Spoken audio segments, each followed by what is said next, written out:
visite-nous,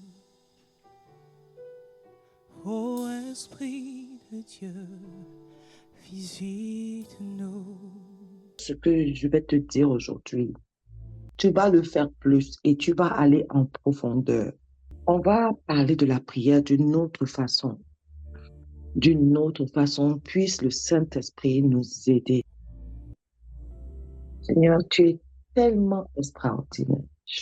Rappelez-vous notre verset de base, c'est 2 Chroniques 7, verset 14, d'accord? Et le 2 Chroniques 7 dit que si le peuple sur lequel est invoqué mon nom s'humilie, prie, cherche ma face. Dieu dit, je guérirai son pays. Quand il va m'appeler, je répondrai. On avait dit que c'était une façon où Dieu venait nous dire comment aller chercher l'onction. Et hier, on a regardé ensemble un de ces aspects. Le premier, c'est s'humilier. On a dit que s'humilier, c'est ne pas opposer de résistance à ce que Dieu veut faire en toi. C'est ça, s'humilier. Et on a expliqué que la plupart d'entre nous, nous opposons une résistance à ce que Dieu veut faire en nous, dont nous refusons de nous humilier devant Dieu. Amen. Donc, je vais vous lire quelque chose. Et aujourd'hui, j'ai dit que je vais vous enseigner. Dieu va permettre qu'on partage un aspect de la prière que vous ne connaissez pas. Ça s'appelle le plaidoyer. Ça s'appelle le plaidoyer. Beaucoup des gens dans le milieu évangélique connaissent la prière de la foi. La prière de la foi. Mais les gens ne savent pas qu'on peut faire un procès à Dieu. Tu peux faire un procès à Dieu. Il y a la prière de la foi et la plupart, 90% des personnes, quand ils prient, ils font la prière de la foi. Mais le plaidoyer devant Dieu, c'est un autre type de prière. La prière de la foi est bien. Mais je te dis que quand tu connais le plaidoyer, tu connais la puissance qu'il y a dans la prière. Le plaidoyer n'est pas une prière, c'est pas la même chose que la prière de la foi. Je vais dire qu'il faut de la foi pour aller prier, on est d'accord. Mais le plaidoyer, c'est parce que je ne peux pas prendre quelque chose que Dieu m'a promis et je m'en vais réclamer. Je prépare mon procès. Je prépare le procès. Ésaïe 41, verset 21, ça dit ceci. Plaidez votre cause, dit l'Éternel. Produisez vos moyens de défense, dit le roi de Jacob. Ah, est-ce que c'est moi qui invente? Il nous dit ici de plaider notre cause. N'est-ce pas Dieu? Attends. Ésaïe 43, verset 26. Prenez ce deuxième verset en note. Ésaïe 43, verset 26. Dieu dit, réveille ma mémoire, plaidons ensemble. Parle toi-même pour te justifier. Tout ça, c'est pour ça, c'est parce que Job savait ça, qui pouvait dire dans Job 13, verset 3, moi, je veux parler au Tout-Puissant, je veux plaider ma cause devant Dieu. Amen. Il y a donc ce qu'on appelle le plaidoyer. C'est vraiment comme quand tu pars dans un procès. Quand tu vas dans un procès, tu pars pour gagner. Ce qui te fait gagner le procès, c'est les arguments et les preuves, n'est-ce pas? Ok. Rappelle-toi, je parle toujours du Dieu très haut, du Dieu tout-puissant, et je te parle d'aller en procès devant lui pour plaider ta cause. Je parle d'aller en procès, j'ai donné les passages pour te dire que c'est totalement biblique. Jusqu'à là, nous tous sommes tous d'accord. Maintenant, c'est là que ça devient intéressant. Quelles sont les preuves que Dieu accepte dans le procès entre toi et lui? Parce que tu peux plaidoyer. Tu peux pas lui dire, fais-moi justice. Vrai ou faux? Est-ce qu'il y a quelqu'un qui pense à tout ce qu'il veut que Dieu fasse pour lui? Je suis en train de te donner le secret. Il faut que, tu saches que ta cause doit avoir une base scripturaire. Ta cause doit être dans la parole de Dieu. Il doit avoir une base scripturaire de ta cause. Je vous prends un exemple. Nous avons souvent beaucoup de choses que nous demandons à Dieu, n'est-ce pas? Est-ce que vous savez que nous pouvons demander quelque chose à Dieu qui est complètement insensé? Et comme il n'y a pas de base biblique à ça, je ne peux pas aller au plaidoyer. Amen. Regardons, Dieu dit que dans sa parole, et il a dit, ce n'est pas une interprétation, il n'y aura pas de stérile dans ma maison. Il n'y aura pas de stérile dans ma maison. Ce n'est pas vrai. S'il n'y a pas de stérile dans la maison de Dieu et que tu es stérile, tu vois que tu dois aller en procès. Je te prends un autre exemple. Dieu dit qu'il se laisse trouver par ceux qui le cherchent. Ou bien, tu vois que si tu vois que tu ne grandis pas, tu vas là en procès. Mais attention, doucement. C'est avec le Dieu Tout-Puissant que tu vas en procès. Est-ce que tu comprends? Un, ta cause doit être basée sur les Écritures. Elle doit être scripturaire. Pourquoi? Parce que Dieu veille sur sa parole pour l'accomplir. Amen. Quand on parle à Dieu, on lui dit, tu n'es pas un homme pour mentir, parce que c'est lui-même qui avait dit ça. Amen. Tu n'es pas le fils d'une femme pour te repentir, mais ce que tu as dit, tu l'accompliras. Mon frère, ma soeur, s'il y a un truc que Dieu a dit qui n'est pas accompli dans ta vie, tu as le droit d'aller en procès. Bref, je continue. J'essaie de ne pas trop aller en profondeur. Le but derrière ma requête doit être pour les intérêts de Dieu. Le but derrière ma requête doit accomplir les intérêts de Dieu. Je suis reparti sur la femme qui est stérile. Yahweh, je te sais, le monde le voit. Oh, que diront-ils? Que disent-ils de ton nom? Quand ils voient en moi quelqu'un qui espère en toi et en toi retardant la promesse que tu as faite toi-même dans les Écritures, disant que ou bien, attendez, on va parler de quelque chose. Il y avait eu le péché d'Akan. Vous vous rappelez du péché d'Akan?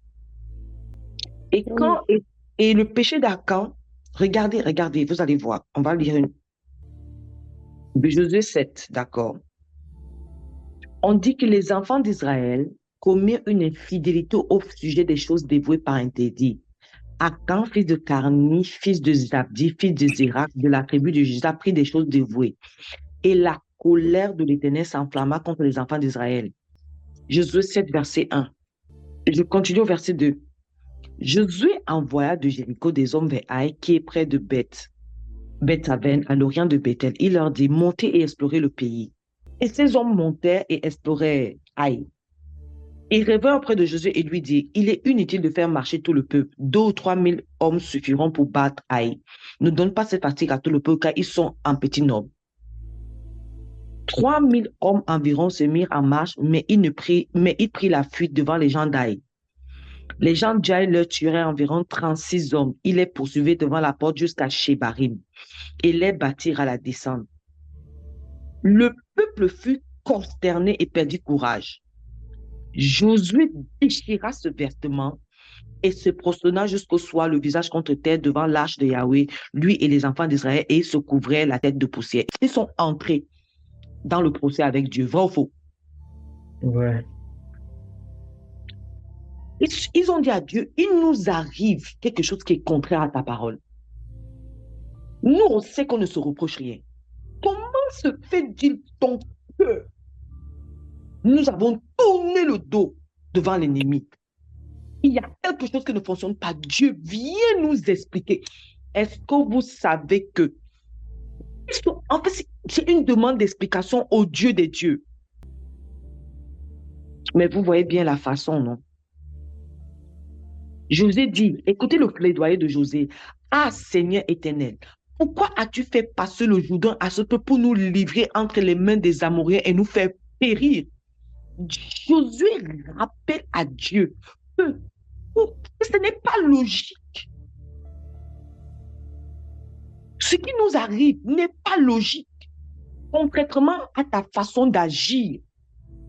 Et regardez, oh, si nous eussions su rester de l'autre côté du Jourdain, Josué dit que, mais tu as fendu le Jourdain pour qu'on traverse. Tu as déjà fait un miracle pour qu'on traverse. Dieu, tu m'as déjà converti. C'était parce que tu ne voulais plus me laisser stérile. De stérile dans ta maison. J'espère qu'il y a quelqu'un qui va regarder tous les aspects de sa vie et qui va rentrer en procès avec Dieu. Avant d'entrer en procès avec Dieu, pardon, il faut écouter l'enseignement jusqu'à la fin. Ça se peut que tu n'aies pas les arguments pour entrer en procès. Amen. Il dit, de grâce Seigneur, que dirais-je après qu'Israël a tourné le dos devant ses ennemis? Il dit maintenant, les Cananéens et tous les habitants du pays la prendront. Donc, qu'est-ce qui est en jeu ici? La réputation de qui? De Dieu. C'est la réputation de Dieu lui-même. Il dit, les Cananéens et tous les habitants du pays la prendront, ils nous envelopperont et ils feront disparaître notre nom de la terre. Et écoute bien pour que tu saches que c'est de Dieu qu'on parle. Il dit, et que feras-tu pour ton grand nom? Vous avez compris, non? Amen. Quand tu rentres en plaidoyer, il faut que dans tout ça, que c'est le nom de Dieu qui soit glorifié. Il dit, regardez, comme Jésus a utilisé des arguments dont Dieu ne pouvait pas continuer à se taire. Oh, je t'annonce qu'il y a des arguments devant lesquels Dieu ne peut pas se taire. Il va minimalement te donner une explication. Vous comprenez pourquoi les situations de votre vie où Dieu ne dit rien, c'est parce que tu n'es pas allé plaidoyer. Mais si tu es son enfant, tu as le droit d'aller plaidoyer. Rappelez-vous le verset qu'on a dit avant. Qui se rappelle du verset? C'était Ésaïe 43, verset 26. Et il y a Ésaïe 41, verset 21. Plaidez votre cause, produisez vos moyens de défense, dit le roi de Jacob. Ésaïe 43, verset 26. Réveille ma mémoire, plaidons ensemble, parle toi-même pour te justifier. Amen. Amen. Amen. Dieu va donc venir répondre et Dieu va lui dire, lève-toi. Il dit, l'Éternel dit à Josué, lève-toi. Pourquoi restes-tu ainsi couché sur ton visage? Israël a péché. Je vous assure que quand c'est le nom, la réputation de Dieu qui est engagée, Dieu se lève vite. Il ne s'amuse pas. Il ne s'amuse pas sur son nom. Dieu ne s'amuse pas sur son nom. Est-ce que je parle à quelqu'un ce matin? Est-ce qu'il te dérange? As-tu fait ton plaidoyer? J'ai dit, première chose, il faut que la base soit structurelle. Deuxième chose, le but derrière le plaidoyer, la requête que tu pars avec en main, il faut que ce soit Dieu à la fin qui soit glorifié. Donc, tu dois chercher les arguments en quoi Dieu sera glorifié. Amen. Amen. Donc, tu dois chercher les arguments en quoi, si Dieu ne fait pas, sa réputation est entachée. Maintenant, tu dois entrer en guerre. Tu dois commencer ton procès. Verset biblique par verset biblique. Mais avant de commencer ton procès, je vais te dire la troisième chose.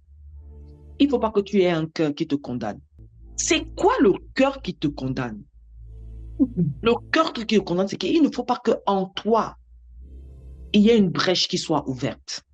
Il ne faut pas qu'en toi, il ne faut pas que Dieu vienne. Parce que ce que j'aime dans le plaidoyer, c'est qu'au pire des cas, Dieu va te dire pourquoi il ne réagit pas. Amen. Amen. Au pire des cas, tu vas partir avec une réponse. Dieu ne peut pas laisser un enfant qui vient plaidoyer verset biblique après verset biblique, matin, midi, soir, devant une cause, et Dieu ne répond pas. Dieu n'est pas comme ça. Dieu, les prières devant lesquelles Dieu fait silence, ce n'est pas le plaidoyer. Tu vois que tu dois apprendre à plaidoyer. Mais attention, il ne faut pas que tu aies fait ce qu'on dit au verset 1, que tu aies refusé de t'humilier devant Dieu. Et c'est pour ça que Dieu va dire à Josué 7, verset 11, Israël a péché. Ils ont transgressé mon alliance que je leur ai prescrite. Ils ont pris des choses dévouées par interdit. Ils les ont dérobées et ont dissimulé et ils les ont cachées parmi leurs bagages. Tu vois que la chose qui peut empêcher Dieu d'accomplir sa parole écrite dans ta vie, c'est qu'il y a un interdit. Amen. Amen. Tu vois que s'il y a un interdit que tu pratiques, Dieu va te le dire minimalement. C'est pour ça que j'aime la prière du plaidoyer. Je vais vous raconter une histoire. Quand Dieu m'avait appelé à diriger le RIDA, c'était en 2000. Déjà, c'était en 2020, on avait commencé à prier et tout. Dieu et moi, nous savions où il m'amenait. Je faisais semblant de ne pas comprendre. Jusqu'à ce que Dieu m'a mis dos au mur. On priait ensemble. On faisait genre, nous tous nous sommes assis, nous sommes tous les frères, les fils de Dieu. Dieu nous fait du bien. Mais je savais ce que Dieu attendait de moi. Et je n'étais pas prête à le faire. Quand par sa grâce, Dieu m'a convaincu de le faire, un jour, je me suis retrouvée avec un problème. C'est que j'avais une de mes filles elle avait des difficultés à l'école. Et ça me préoccupait. J'ai dit au Seigneur, vu ce que tu me demandes, on va plaidoyer.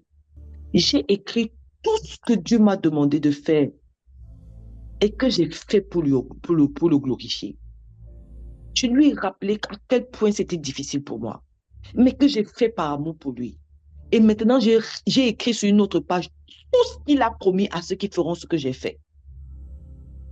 Je lui ai dit maintenant, règle ma cause. Je vous assure, il s'est passé quelque chose. Sans que je n'ai dit cette prière à personne, à part Dieu et moi, nous le savions.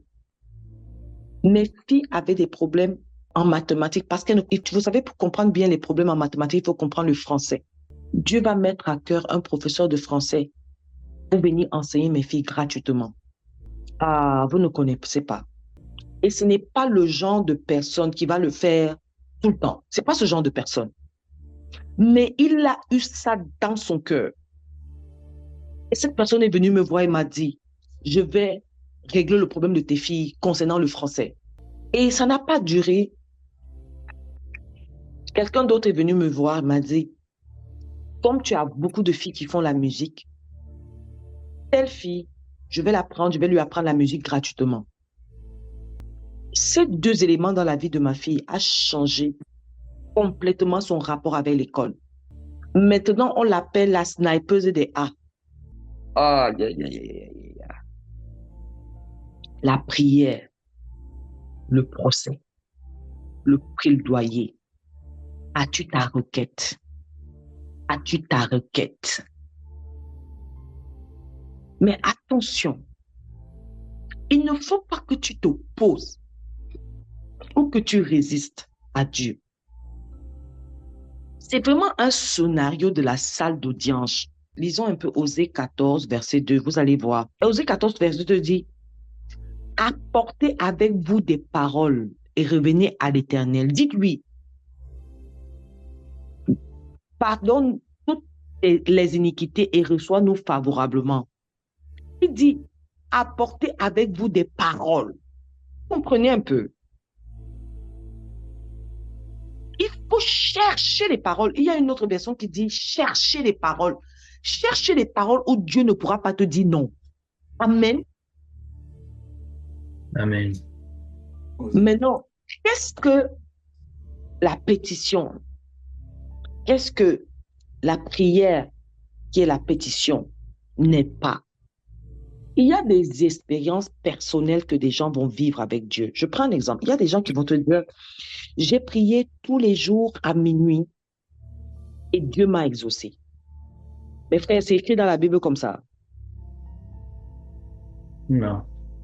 Donc, tu vois que tu ne peux pas prendre une expérience pour aller en pétition avec. Ou bien, la base, les arguments de la pétition doivent être structurés. Amen. On m'a raconté l'histoire d'un homme de Dieu qui chasse les démons sans parler. Il vient seulement devant le démon sort. Hey, est-ce que je peux aller comme une requête devant Dieu avec ça? Non. Non. Non. Mais je peux aller comme une requête que, hé Seigneur, qu'est-ce qui a fait que j'ai dit au nom de Jésus à ce démon 4 fois, 5 fois, 6 fois, 7 fois, 8 fois, 9 fois, 10 fois, il n'est pas sorti? Parce que pourtant ta parole me dit que, tu dis qu'au nom puissant de Jésus, ton genou fléchira dans le ciel, sur la terre et sous la terre. Amen. Amen. Amen. Vous voyez la différence? La différence, c'est vraiment la base structurelle. 2, il faut que tu rappelles à Dieu que s'il ne fait pas, il faut que Dieu voie clairement que c'est son nom, sa réputation qui est touchée. Donc, c'est ses intérêts et sa gloire qui est entachée. Toi, il faut que tu n'aies rien qui te condamne. Mes frères, mes sœurs, c'est un scénario c'est le scénario de la salle d'audience. Dans la salle d'audience, il faut que quand tu arrives là-bas, que tu connaisses tous les versets qui sont liés à ta situation. Amen. Amen. Amen. Parce que c'est ça ton plaidoyer. Ou bien, écoutez ce que Josué a dit. Josué a dit, hé Seigneur, pourquoi tu nous as donc fait traverser le Jourdain si c'est pour venir nous faire mourir ici? Oh, les Amoréens la prendront, les peuples qui sont aux alentours, ils vont nous encercler. Que feras-tu de ton grand nom? Vous avez vu le plaidoyer? Ce n'est pas magnifique. Maintenant, il faut que tu saches qu'il y a une différence, et je vais aller là-dessus. Il y a une différence entre aller en plaidoyer et contester avec le Seigneur. Vous voyez que c'est deux choses différentes. Amen. Amen. Regarde, Ésaïe 45, verset 9 dit, « Malheur à qui conteste avec son Créateur, vase parmi des vases de terre. L'argile dit-elle à celui qui l'a façonné, que fais-tu? Et ton œuvre, il n'a point de main. » Est-ce que vous voyez un peu? Contester devant Dieu, c'est s'opposer à ce que Dieu veut faire dans ta vie. Tu vois un peu la différence? C'est-à-dire que Dieu veut que tu passes par une épreuve. Il met une épreuve devant toi et tu refuses l'épreuve. Amen. Ça, c'est contester. Est-ce que ce que je dis est compliqué? Est-ce que vous savez que parfois, Dieu va mettre l'épreuve parce qu'il veut que tu viennes plaidoyer? Sinon, comment il va t'apprendre? Quand on parle de la prière persévérante, n'est-ce pas le plaidoyer? Regardez, allons dans la parole de Dieu. Luc 18, la parole qui nous parle de la femme et le juge unique. N'est-ce pas le plaidoyer? Est-ce que c'est la foi? Ce n'est pas la foi, hein. Ce n'est pas la prière de foi. C'est le plaidoyer. Fais-moi justice de ma cause. Faux. Ça veut dire qu'elle a les arguments, non? Tu ne peux pas avoir un juge. Ça veut dire qu'elle a les preuves que c'est sa cause. Vrai ou faux? Il y a quelqu'un qui est illuminé ce matin. On parle bien de la femme et du juge unique. Ça veut dire qu'elle est partie voir un juge. Quand le juge, pour que le juge t'entende, qu'est-ce qu'il regarde? Les preuves, non? Ah oui, mes frères, mes sœurs. Si elle pouvait insister, c'est parce qu'elle savait qu'elle avait les arguments et c'est qu'elle pouvait les brandir. Elle pouvait dire, fais-moi justice de ma partie adverse.